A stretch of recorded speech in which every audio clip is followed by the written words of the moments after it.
Oi, gente, eu sou a Nani, do Cabelo Livre e Vida de Pretricinha.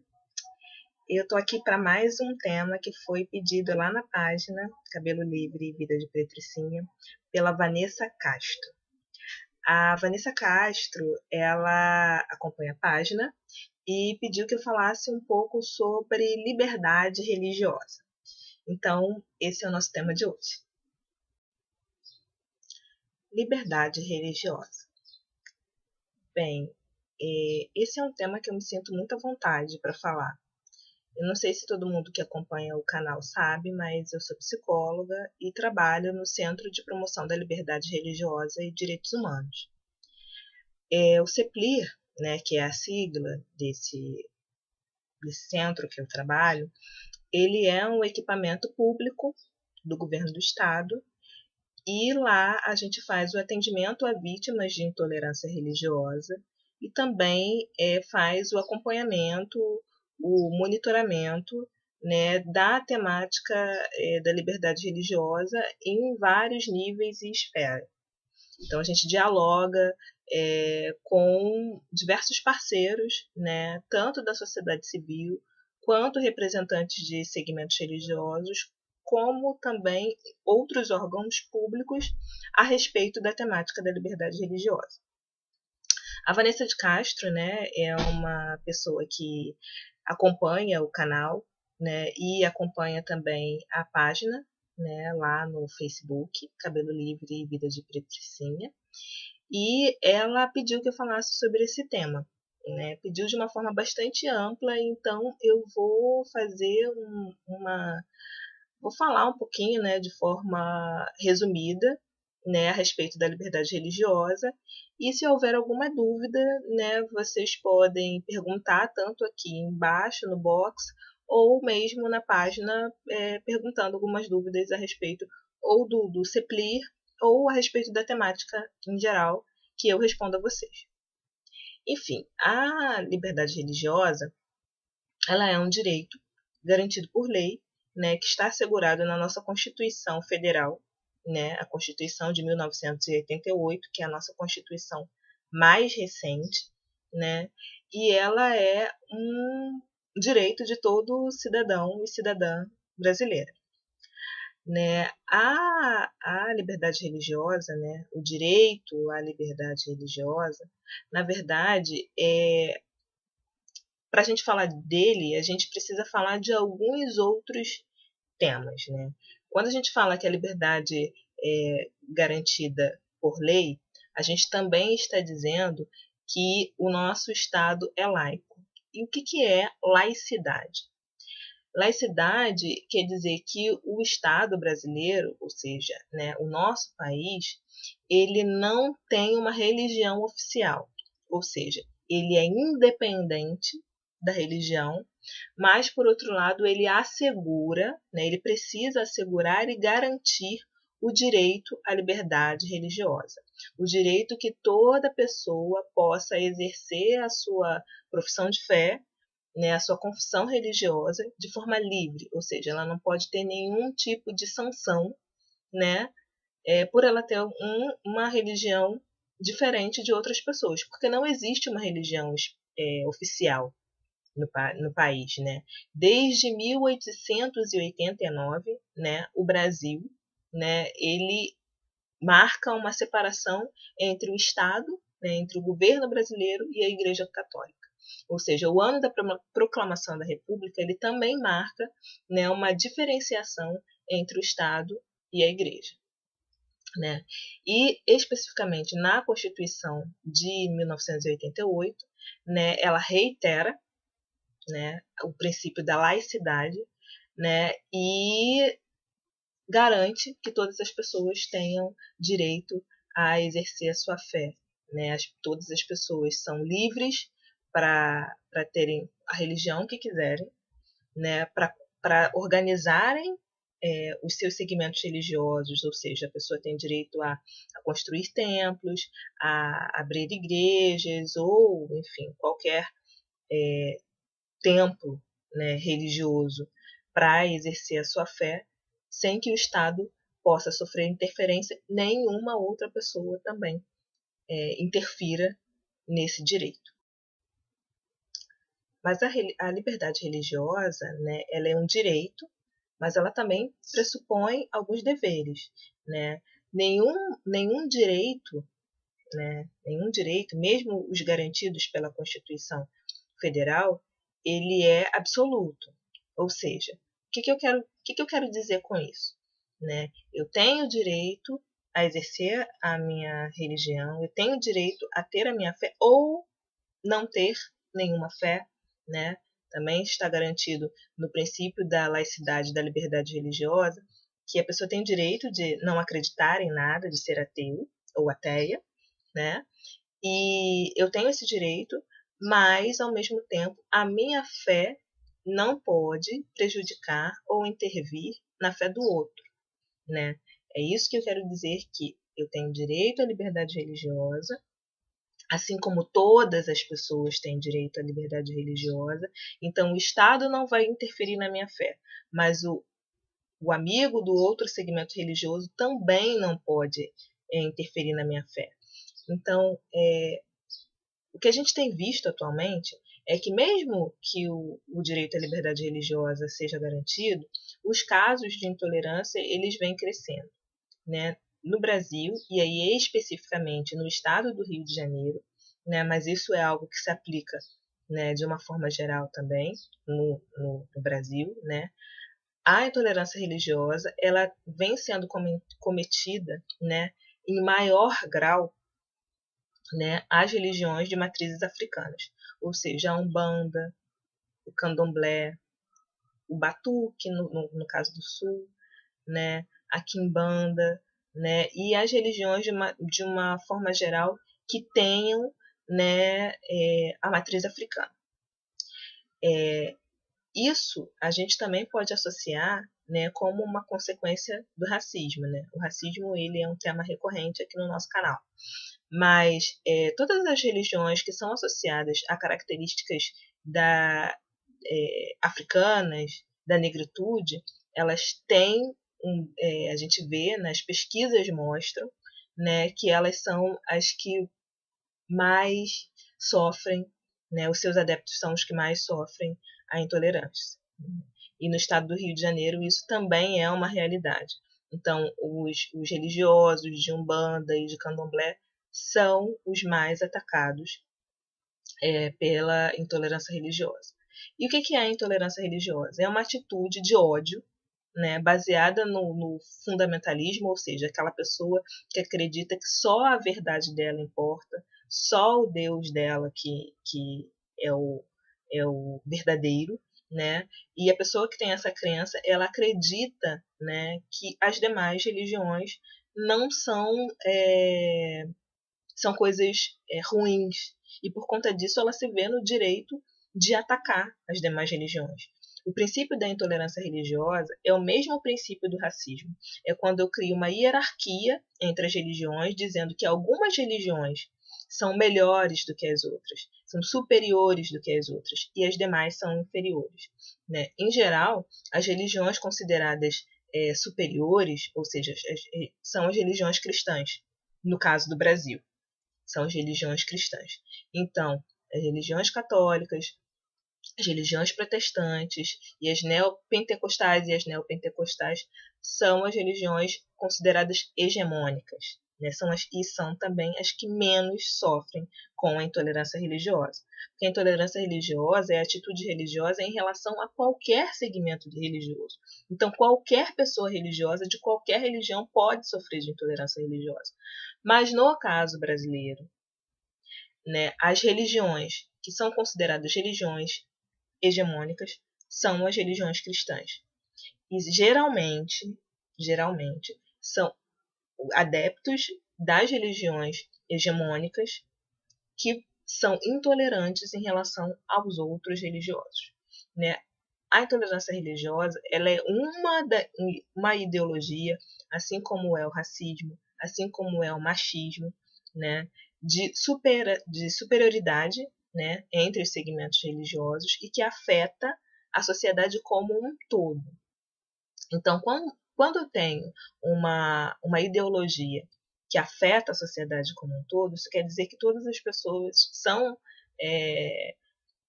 mesmo as pessoas que são das religiões não hegemônicas, né, elas carregam dentro de si essa ideia da intolerância religiosa. São mais suscetíveis à intolerância religiosa, mas também agregam em si mesmas, né, aquele sentimento de intolerância religiosa. Tem um livro, né, do autor Wagner Gonçalves da Silva que se chama Intolerância Religiosa: Impactos do Neopentecostalismo sobre as Religiões Afro-Brasileiras.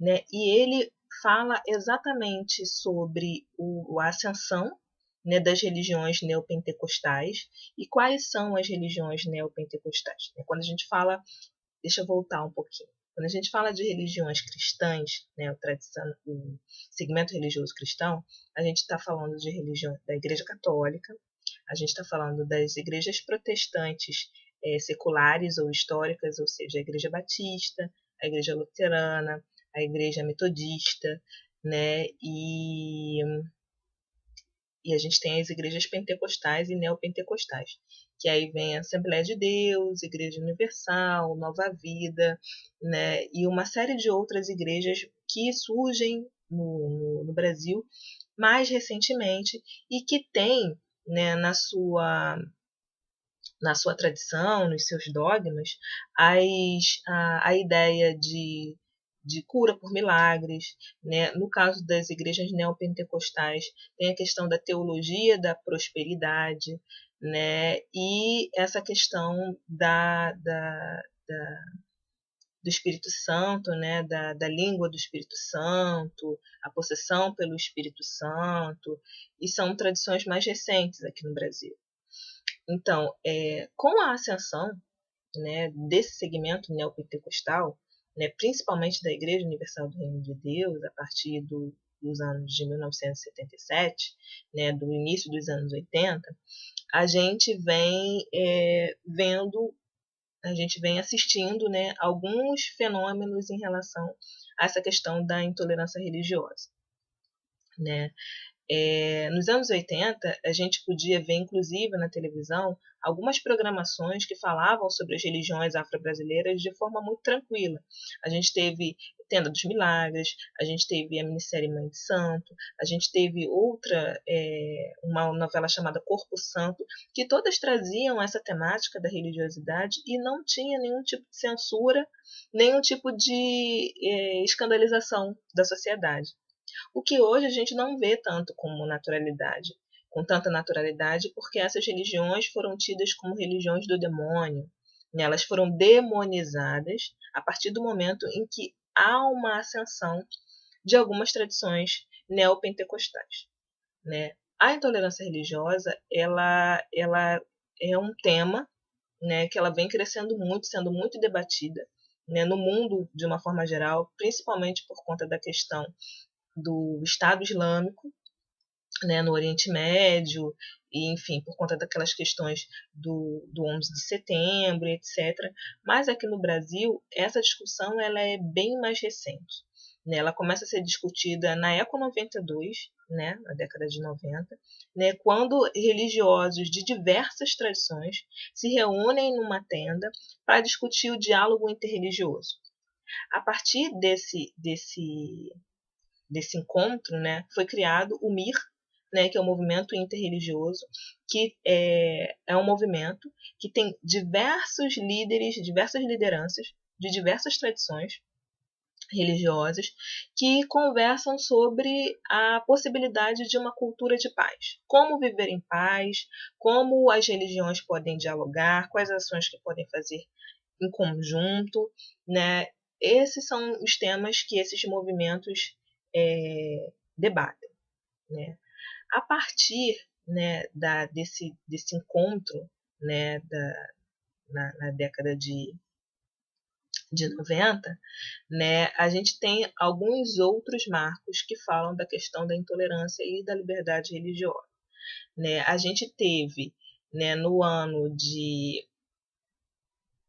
95, né, 3 anos depois da Eco 92, né, um episódio emblemático, né, que inaugura a preocupação a respeito da liberdade religiosa no Brasil, que foi o episódio do chute na Santa, né, quando um bispo da Igreja Universal ele chuta a Nossa Senhora Aparecida no dia da Santa, no dia 12 de outubro, né, em rede nacional. A partir da violação, né, do direito à liberdade religiosa, né, especificamente do segmento católico, então lembremos, também é uma religião hegemônica, né, que a gente começa a discutir a questão da intolerância religiosa. Um outro marco da questão da liberdade e da intolerância religiosa, né, foi a morte da mãe Gildásia, né, no ano de 2000. Né. A mãe Gildásia ela foi uma Ialorixá, né, que sofreu um ataque cardíaco, né, e morreu porque ela viu o nome dela associado uma notícia, né, do jornal da Igreja Universal, né, anunciando que ela seria uma charlatã, que ela enganaria as pessoas. A mãe de Dásia tinha problemas de saúde, faleceu, e por conta desse caso, né, nós temos uma lei foi sancionada uma lei que instituiu o Dia Nacional de Combate à Intolerância Religiosa, que é o dia 21 de janeiro, né, a princípio foi a primeira vez no dia 21 de janeiro do ano 2000, e a partir de então nós comemoramos ou fazemos ações, né, todo dia 21 de janeiro, lembrando a importância de se combater a intolerância religiosa. Né. No ano de 2008, nós tivemos um outro marco. Né. Nós tivemos aqui no Rio de Janeiro um ataque, né, de alguns religiosos de tradição, também neopentecostal, dessa vez não da Igreja Universal, mas de uma outra tradição, né, que atacou um centro espírita Cruz de Oxalá, no bairro do Catete. Né? E a partir desse ataque, onde eles agrediram pessoas que estavam no templo, quebraram imagens, enfim, foi algo bem agressivo e violento. Mas a partir dessa violação, desse ataque de intolerância religiosa, o secretário de Segurança da época, de 2008, né, criou uma resolução que recomenda que, a partir de então, todos os crimes que que forem cometidos em templos e que acontecerem no templo ou em razão da intolerância religiosa, que eles sejam capitulados na Lei 7.716, né, no artigo 20. E o que é a Lei 7.716? Ela é a lei que é conhecida como a Lei Caó, que criminaliza o racismo. E essa mesma lei também criminaliza a intolerância religiosa. Então, isso foi importante porque ela orienta, né, que todos os delegados e os servidores públicos que atuam na área de segurança, que eles observem que existe uma lei que criminaliza, né, a intolerância religiosa, e ela deve ser observada no caso de ataque a templos, né, o ataque à liberdade religiosa. Uma outra coisa muito importante que a gente precisa ter em mente é que, quando a gente fala, né, eu preciso reforçar isso, o direito à liberdade religiosa, ou seja, o direito à crença, né, eu também estou falando do direito à não crença. É importante a gente lembrar que as pessoas têm o direito de não acreditar em Deus, ou não acreditar em nenhum tipo de religião, né, ou nenhum tipo de dogma. Esse também é um direito assegurado pelo direito à liberdade religiosa. Né? E uma outra coisa muito importante também é que a crítica religiosa não é igual à intolerância religiosa. Né? O direito de criticar um dogma, né, ou o encaminhamento de uma religião, eles são assegurados pela liberdade de opinião e expressão.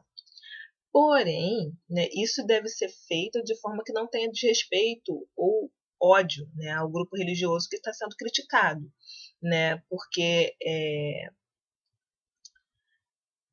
quando você desrespeita ou que você faz uma crítica, né, a partir do fundamentalismo religioso, você acaba desrespeitando o direito à liberdade religiosa. E, como eu disse antes, nenhum direito é absoluto. Então, a liberdade de expressão também não é absoluta. Então, a gente não pode dizer qualquer coisa de qualquer jeito para as pessoas, né? As críticas, elas são essenciais ao exercício do debate democrático, né? E devem ser respeitadas desde que feitas de forma coerente, né? Tendo dito isso, né, eu queria falar para vocês um pouco das características de casos de intolerância religiosa. Geralmente, né, os casos de intolerância religiosa, eles se direcionam, né, a símbolos religiosos, né, por exemplo, quando a quebra da imagem da santa, ou se você quebra uma cruz, se você direciona a violência a um símbolo religioso de uma determinada religião, isso pode ser visto como intolerância religiosa, né? Geralmente, a agressão ela não acontece de uma vez só, é agressão continuada, né, por meios de jornais, da TV, de cultos públicos, né, e há uma progressão da violência, ou seja, às vezes, de repente, a pessoa xinga a pessoa de uma determinada forma num dia, no outro dia ela já vai fazer aquela mesma crítica de uma forma ainda mais violenta, no terceiro ela vai partir para um bate-boca e pode chegar à violência física. Em alguns casos a gente já viu incêndios de templos, a gente já viu ou templos que foram disparados tiros contra templos, pessoas que tiveram o véu que utilizavam queimados por conta da intolerância religiosa, pessoas que receberam cusparadas na rua por conta de intolerância religiosa, e geralmente esses crimes são cometidos com intensa emoção e por conta de fanatismo religioso, né? Então, quando a gente encontra, né, religiões, né, a gente faz essa hierarquia entre as religiões como se umas fossem melhores do que as outras, né, a gente acaba estabelecendo que aquelas que são inferiores, elas podem sofrer qualquer tipo de ataque. E com isso a gente chega na intolerância religiosa.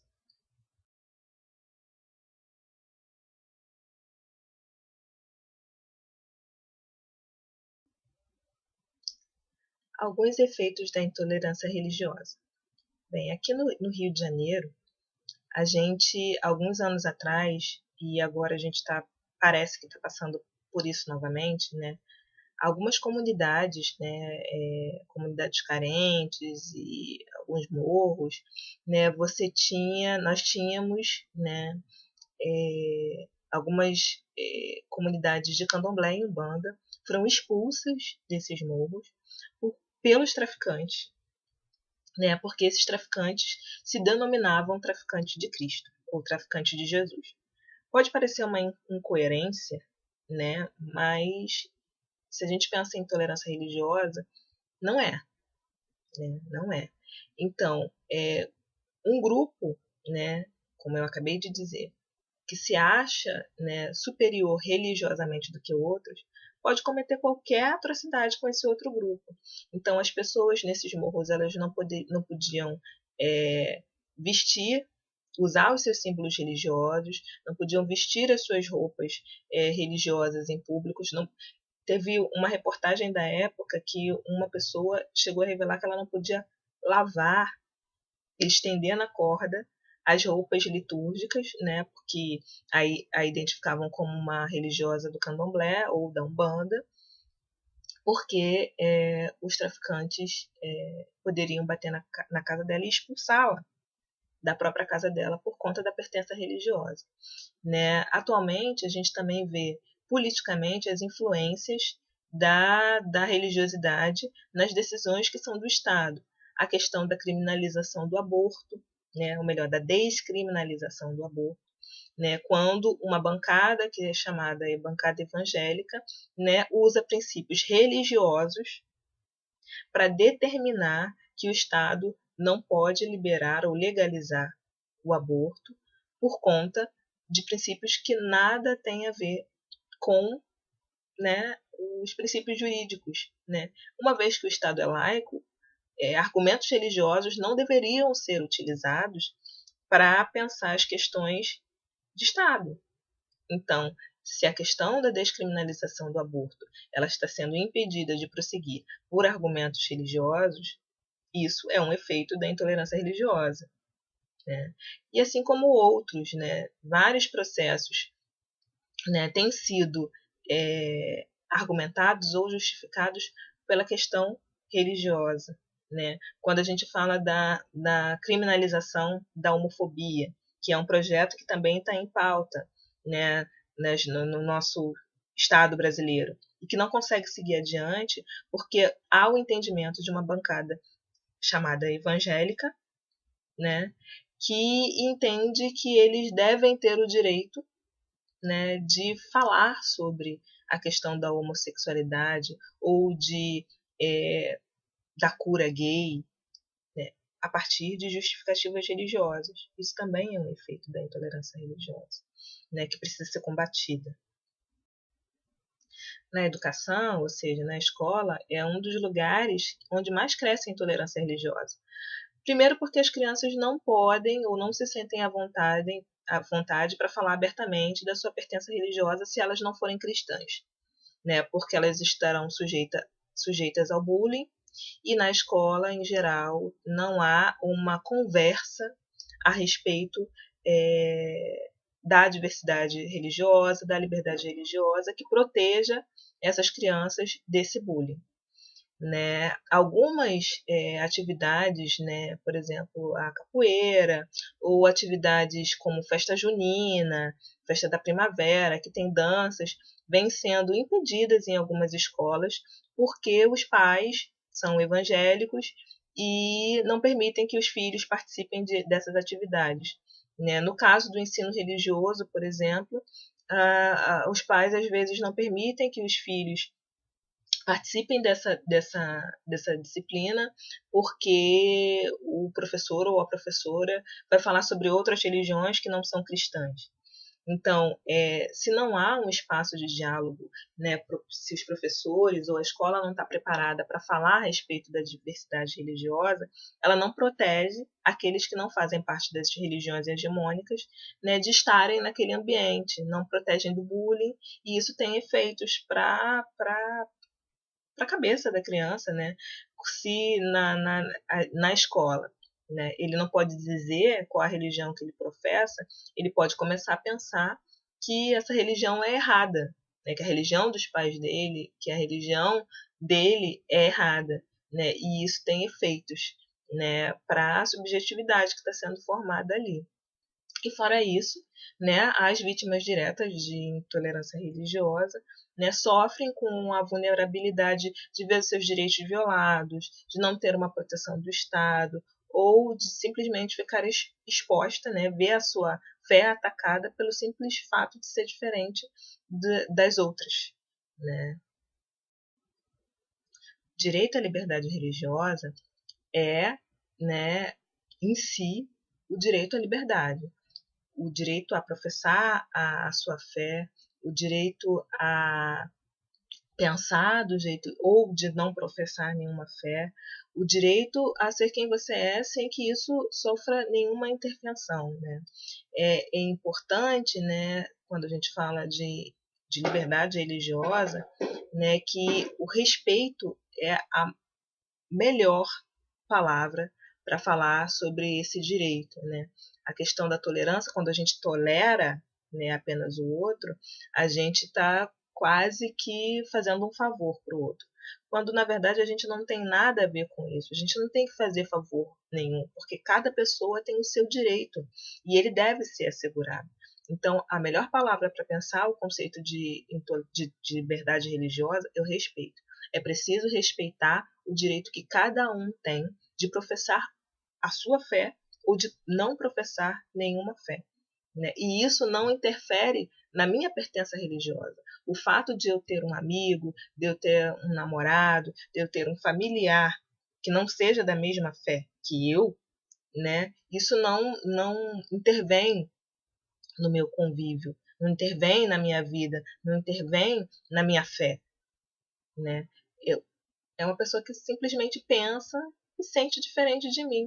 O que seria do mundo se todo mundo pensasse igual, né? O que seria do mundo se todas as pessoas tivessem que ser da mesma forma, né? O nosso mundo é plural, né? E plural também são as religiões. Então cada um tem o direito de ser aquilo que é, aquilo que quer e do jeito que quer, desde que não desrespeite o direito do outro, né? E é isso que eu tenho para falar para vocês sobre a liberdade religiosa. Se houver qualquer pergunta, vocês podem me procurar em inbox ou na página ou aqui mesmo no canal, né? E se quiserem mais informações sobre o CEPLIR, me fala também que eu passo telefone, e-mail e a gente pode conversar um pouquinho mais. Beijo e até a próxima.